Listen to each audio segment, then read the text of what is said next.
आप सभी का स्वागत है आज के इस वीडियो के अंदर। चैनल पे नए हो तो चैनल को सब्सक्राइब ज़रूर करें। आज का ये जो वीडियो होने वाला है वो है प्रश्नावली 3.1 वर्तमान सत्र कक्षा 10।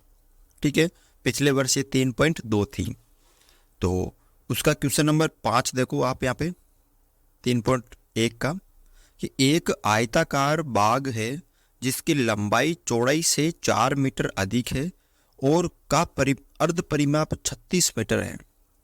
एक आयताकार बाग है, उसकी जो लंबाई है ना चौड़ाई से 4 मीटर ज़्यादा है और अर्ध परिमाप यानी आयताकार बाग का अर्ध परिमाप आपको दे रखा है 36 मीटर। तो बाग की विमाएं ज्ञात कीजिए, यानी बाग की लंबाई और बाग की चौड़ाई आपको निकालनी है। ठीक है, अब देखो यहाँ पे आपको दे क्या रखा है, कैसे करना है। एक आयताकार बाग है, आयताकार बोले तो इस तरह का ऐसा एक बगीचा है, ठीक है, जिसकी आपको लंबाई और चौड़ाई आपको निकालनी है। ठीक है, समझ में आ गया। अब यहाँ पे देखो, चौड़ाई से अधिक है लंबाई, लंबाई जो है ना वो किससे है, चौड़ाई से ज़्यादा है। तो चौड़ाई हमें दे नहीं रखी है, तो पहले हम चौड़ाई मान लेते हैं। माना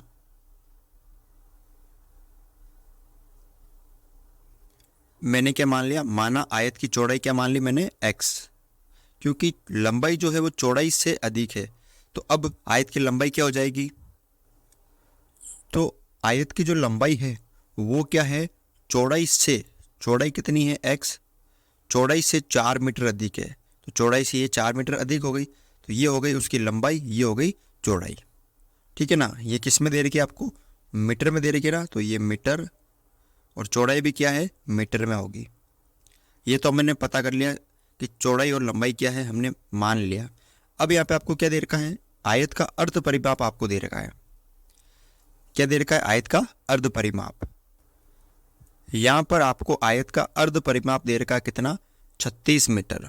ठीक है, ये अर्ध परिमाप है ना कि परिमाप। तो देखो यहाँ पर अर्ध परिमाप का मतलब है परिमाप का आधा, अर्ध परिमाप का मतलब है परिमाप का आधा। तो आयत के अर्ध परिमाप का सूत्र क्या हो जाएगा, देखो 2 कोष्टक लंबाई प्लस चौड़ाई, ये तो होता है पूरे परिमाप का, आपको किसका निकालना है, अर्ध परिमाप का। तो जब भी हम अर्ध परिमाप का निकालते हैं तो उसमें क्या दे देते हैं, 2 का भाग दे देते हैं ना।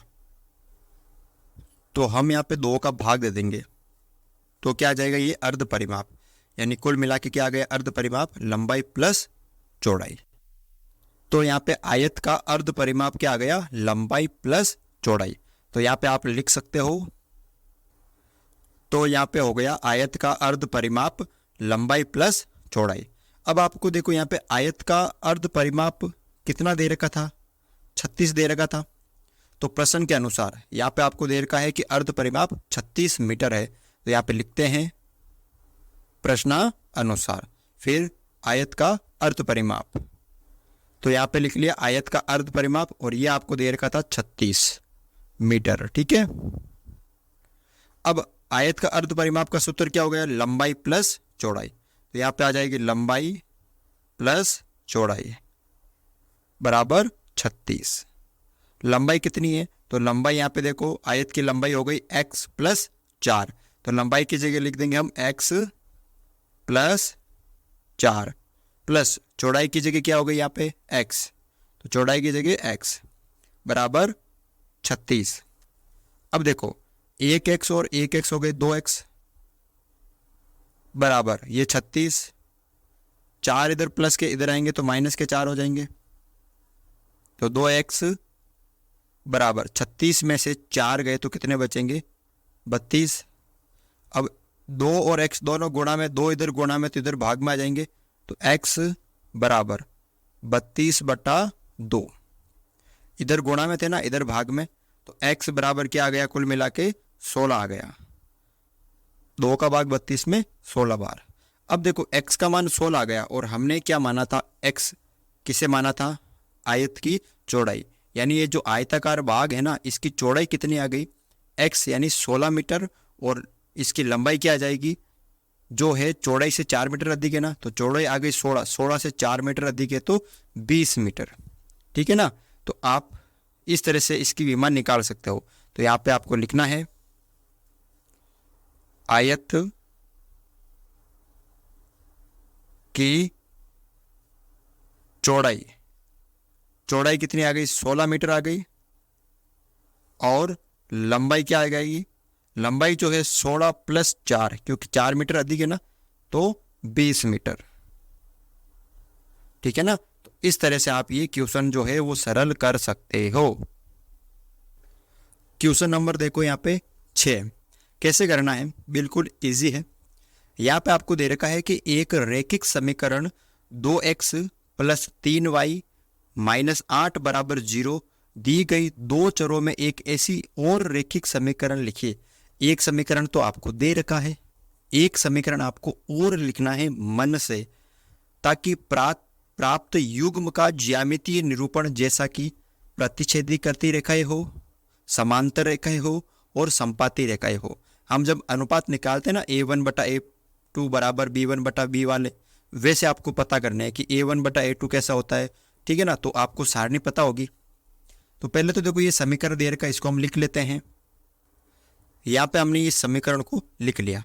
अब पहला ये क्वेश्चन है, थोड़ा सा ध्यान से देखना है कि रेखाएं कैसी हो, प्रतिच्छेदी करती हो। कैसी, प्रतिच्छेदी। तो पहला यहाँ पे लिख लेते हैं, रेखाएं कैसी हो, प्रतिच्छेदी। तो इसकी शर्त क्या है, जब रेखाएं आपस में दो समीकरणों से प्रतिच्छेदी हो तो इसकी शर्त क्या होती है कि उनके जो अनुपात का जो होता है A1/A2 बराबर नहीं है B1/B2, यही होता है। तो यहाँ पे देखो ध्यान से, इस समीकरण को हम लिखते हैं कि 2x प्लस 3y माइनस 8 बराबर 0। ठीक है। अब यहाँ पे क्या करना आपको कि A1/A2 बराबर नहीं है B1/B2, तो ये A1 और A2 जो है वो B1 और B2 के बराबर नहीं होना चाहिए। तो 2 इसको मैं लिख लेता हूँ 3 मान लेता हूँ, तो 3x, और इसको मैं मान लेता हूँ माइनस का 2y, और यहाँ आपको कुछ भी मान सकते हो बराबर 0। तो यहाँ पे देखो A1/A2 क्या आ गया, A1/A2 2/3 आ गया, और B1/B2 क्या आ गया, B1/B2 ये आ गया माइनस का 3/2। तो ये दोनों बराबर नहीं है, और हमारी शर्त यही है कि जब रेखाएं प्रतिच्छेदी होती है तो A1/A2 बराबर नहीं होता है B1/B2। तो हमने इसके देखा देख एक समीकरण और बना दिया जो कि क्या है, आपस में प्रतिच्छेदी करते हैं। ठीक है ना। ये शर्त होती है किसकी, प्रतिच्छेदी की। अब अगला देखो यहाँ पे दूसरा है आपका समांतर। तो समांतर जब होगी तो उसकी शर्त क्या होती है। ठीक है। तो आपको जो सारणी बताई थी मैंने वो याद रखना है, ये वाली जो सारणी है आपकी किताब के अंदर, ये वाली। तो देखो समांतर ये रही, समांतर की क्या शर्त है कि A1/A2 बराबर है B1/B2, लेकिन बराबर नहीं है C1/C2 के। तो ये शर्त है, लिख लेते हैं हम इसको। तो ये शर्त होती है। अब इस शर्त के अनुसार हम समीकरण बनाते हैं। कैसे, देखो पहले तो ये आपको दे रखा था, ये हम लिख लेते हैं 2x प्लस 3y माइनस 8 बराबर 0। अब A1/A2 ये तो है, तो A1 तो आ गया 2, A2 मान लेते हैं हम यहाँ पर, जैसे 4 मान लेते हैं। ठीक है। A2 हमने मान लिया 4, तो 2/4 आ गया, यानी 1/2 आ गया। फिर प्लस इसे हम मान लेते हैं 6y, इसे हम कुछ भी मान सकते हैं, 7 मान लीजिए बराबर 0। तो हमें ये शर्त लेके आनी है कुल मिला के। तो देखो A1/A2 क्या हो गया, 2/4 हो गया। ठीक है। इसको सरल करेंगे तो 2 × 2 2 दूनी 4, यानी 1/2 हो गया। फिर B1/B2 ये कितना है, 3/6 है, तो 1/2 ये भी हो गया। अब C1/C2 क्या हो गया, -8/-7, -8/-7, तो माइनस से माइनस कट हो गया, 8/7 आ गया। तो देखो A1/A2 1/2 है, B1/B2 भी 1/2 है, तो ये दोनों तो बराबर है, लेकिन ये अलग है ना। तो ये शर्त हमारी सही है, इसका मतलब ये समीकरण सही है। अगला देखो तीसरा क्या है, यहाँ पर संपाती रेखाएं हो। संपाती की क्या शर्त है कि तीनों बराबर होना चाहिए। कैसे, देखो संपाति। संपाति की क्या शर्त होती है कि A1/A2 बराबर B1/B2 बराबर C1/C2। अब तीनों बराबर होना चाहिए। तो देखो 2x + 3y - 8 ये समीकरण आपको दे रखा है। अब एक समीकरण और बना लीजिए। तो जैसे इसको 2 से गुणा कर देंगे, 2 दूनी 4x + 2 तिया 6y - 2 8 16 बराबर 0। जब मैंने इसको बराबर 2 से गुणा किया ना, तो ये बराबर है दोनों समीकरण। देखो A1 कितना है,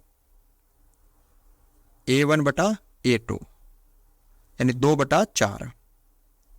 इसको काटेंगे तो क्या आ जाएगा, 1/2। B1/B2 ये क्या है, 3/6। इसको भी हम काटेंगे तो 1/2।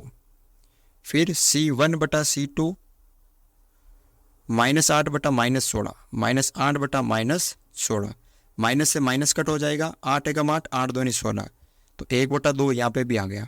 तो देखो 1/2, 1/2 और 1/2 यानी A1/A2 बराबर B1/B2 बराबर C1/C2। तो ये इस तरह से आपको ये समीकरण लिखने हैं, इस तरह से। वीडियो अगर आपको अच्छा लगा तो वीडियो को लाइक, चैनल पर नए हो तो चैनल को सब्सक्राइब ज़रूर करें।